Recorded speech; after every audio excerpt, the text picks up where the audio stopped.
సోదమ్మ భానుమతి వాళ్ళ ఇంటికి వస్తూ ఉంటుంది. అది చూడగానే అక్కడ ఉన్న భానుమతి వాళ్ళ అమ్మ అయితే, "సోదమ్మ నా కూతురు కోసం చెప్పు. నా కూతురి జీవితం ఎలా ఉండబోతుంది" అని చెప్పేసైతే అడుగుతూ ఉంటుంది. ఆ మాటలు వినగానే అక్కడ ఉన్న సోదమ్మ అయితే, ఇప్పటి వరకు నీ కూతురు జీవితం 3 పువ్వులు 6 కాయలుగా ఉందే తల్లి. కానీ ఇక నుండే మొదలవబోతుంది అసలైన గండం. ఇక నుండి వాళ్ళ జీవితాలు జీవితాల్లాగా ఉండవు.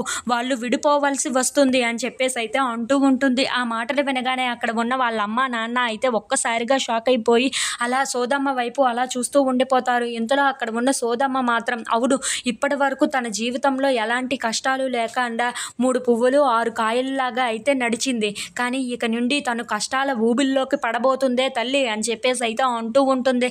ఆ మాటలు వినగానే అక్కడ ఉన్న భానుమతి వాళ్ళ అమ్మ, నాన్న వాళ్ళు అయితే, ఏంటి సోదమ్మ నువ్వు చెప్తుంది అని చెప్పేసి అయితే అడుగుతూ ఉంటారు.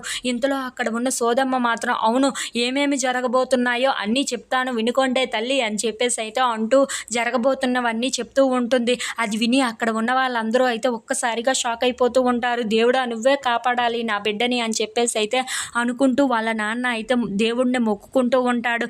ఇంతలో అక్కడ ఉన్న సోదమ్మ మాత్రం, నీ కూతురు ఇప్పుడు కష్టాల ఊబిలోకి పడబోతుంది, ఆ తల్లేని మిమ్మల్ని కాపాడాలి అని చెప్పేసి అయితే అనుకుంటూ అక్కడ ఉన్న వాళ్ళందరికీ ఆ మాటలు చెప్పి వెళ్ళిపోతూ ఉంటుంది. If you like this video please like, share and subscribe friends.